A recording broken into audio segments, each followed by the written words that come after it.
want to share just one more act of the first New Deal called the National Industrial Recovery Act, the NIRA. And it is sometimes nicknamed the blockbuster First New Deal Act. It was an enormous and encumbering piece of legislation, surely numbering hundreds of pages, and consisting of all kinds of programs and sub-programs and acts and lesser acts that attempted to accomplish all kinds of different things. This is both a very important part of the First New Deal, a very important program, and also in some ways an example of the ways in which the New Deal was far from perfect, that at times it didn't work out very well. And it's an example of FDR being willing to make changes and tweak things if something wasn't working out quite as well as they expected. Part of the problem with the NIRA was that it reflected the views of so many different people coming from so many different angles. This was FDR and his group of advisors who were known as the Brain Trust, kind of brainstorming and coming up with all kinds of different ideas and cramming many of them into one giant act of legislation. At its core, the NIRA was designed to help the situation for industry, for big business in the depths of the Great Depression, the National Industrial Recovery Act. It called for big business to cooperate with the government voluntarily, going along with various kinds of programs that were for the greater good. There is an element of this program that is akin to programs that we will see at other times, even things like the CPI during World War I. There is a greater call for national good, a national cause. And so this program did things like asked big businesses not to cut wages, asked big business not to lay off your workers. Keep them on the payroll, even if it means perhaps a little bit of a hit to your bottom line. Maybe you're not going to make as many profits, but for the good of the country, you've got to keep these people at work.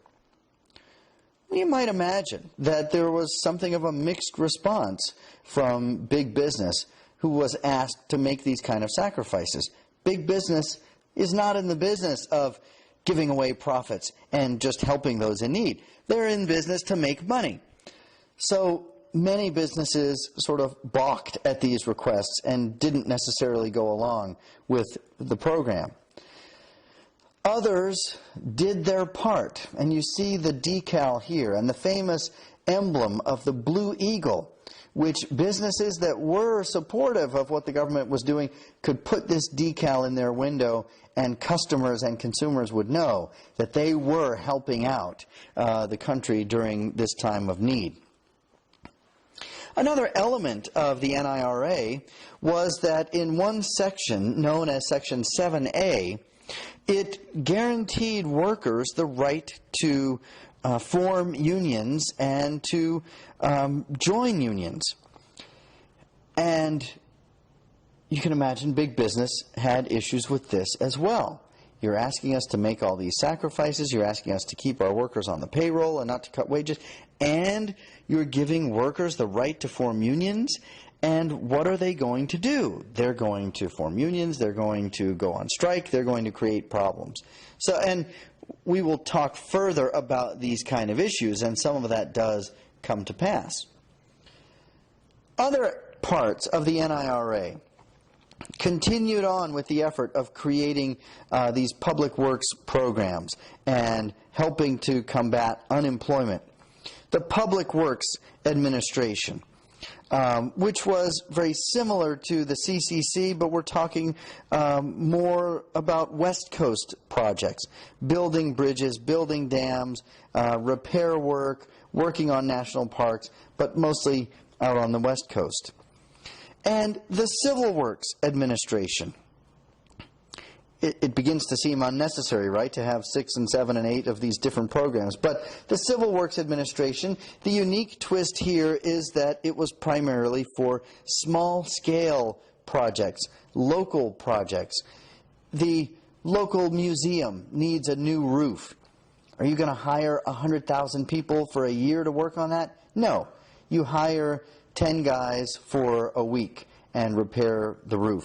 And so you had lots of these kind of small kinds of programs.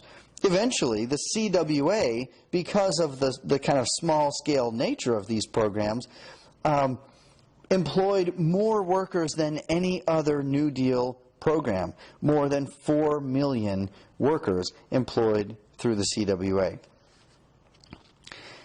A final thing to note about the NIRA is that, like the AAA, it was overturned by the Supreme Court. And again, on something of a technicality.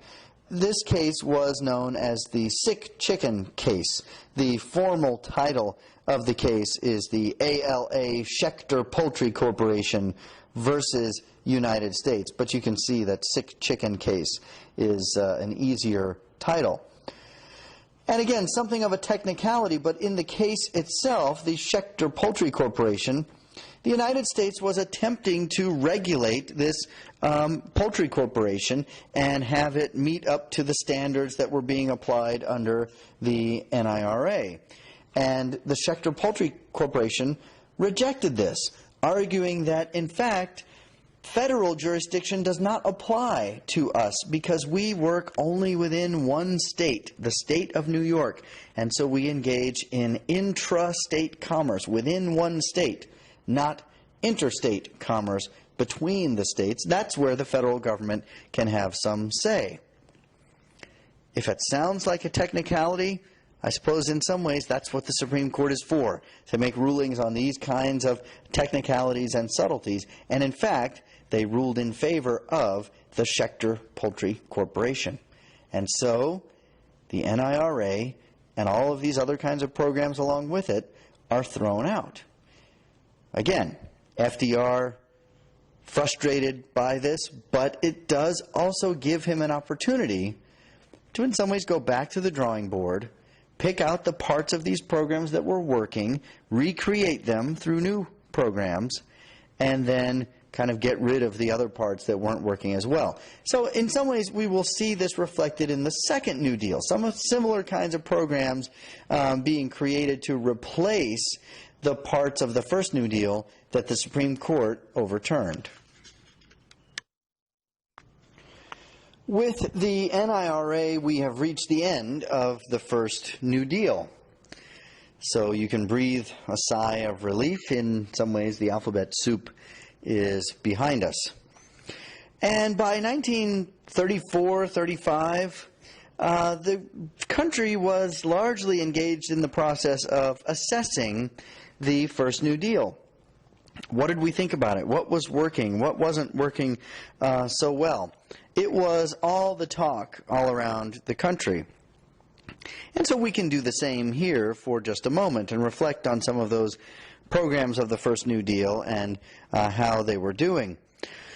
Well, certainly in the success column, we can consider that the first New Deal effectively cut off or ended the worst of the Great Depression.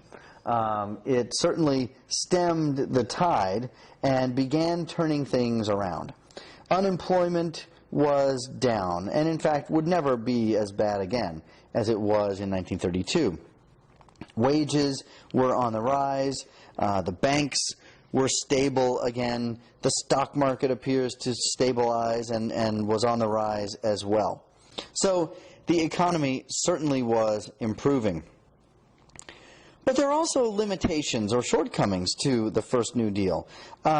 In one sense, we can look at any of those things that I've just mentioned as a success, but also apply it as a limitation. Certainly unemployment was better than it had been, but it was still 19 or 20 or 21%, which is a far too high number. Wages were up, but still not good.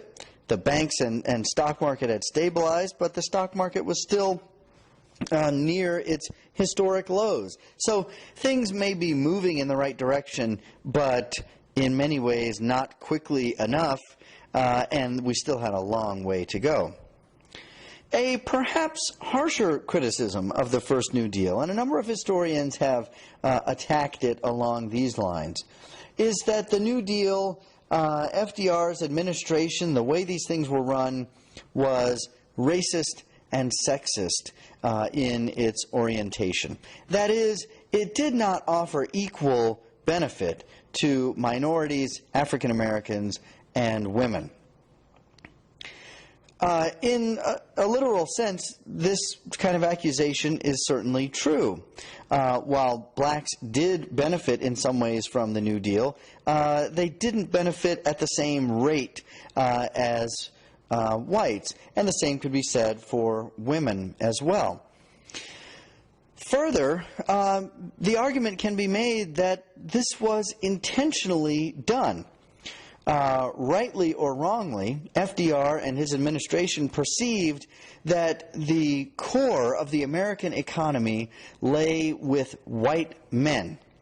And it was white men that were really out of sorts and needed to be restored to their position of prominence. Remember when I talked about the situation of men being unemployed, sitting at home while their wives were out working, their children are out working. FDR and his team needed to get white men back to work in order to restore the economy to its former greatness. So we can certainly argue and debate whether that was the right way or the wrong way to go about things. But those who take the argument farther and try to claim that FDR himself was directly racist, or that those in his administration were directly racist, run up against a few problems. And other historians have countered those arguments effectively by pointing to programs like the Indian Reorganization Act, which is a final act of the first New Deal that I want to describe to you briefly. For the first time in our nation's history, the Indian Reorganization Act of 1934 restored lands to the Native American tribes, increased their tribal allotments. So for our entire history, we have been taking away land from the Native Americans. Now we're going to give some of that land back. Recognized tribal governments, again, rather than kind of trampling on tribal governments and forcing them to conform to American ways, recognizing tribal governments. Encouraged tribal customs, tribal languages, which, again, had sort of been trampled on and stamped out over the centuries. If FDR's administration is so racist, why do they pass an act like the Indian Reorganization Act, going out of their way to help this group that had suffered so greatly at the hands of the American government? This is the sort of argument that historians make. So certainly the New Deal and the New Dealers, FDR and his team, are not perfect. They have their shortcomings. The New Deal does not help everyone equally. And in fact, as we've seen, in some ways, it hurts the sharecroppers. It hurts blacks in that way. But I think at heart, the argument is effectively made that the New Dealers meant well, and that whatever racist effects their programs had were not intentionally meant in that way. In the next part of our discussion of the Great Depression, we will move on to the second New Deal, other elements of the New Deal that follow. For now, understand that the first New Deal is widely considered a success.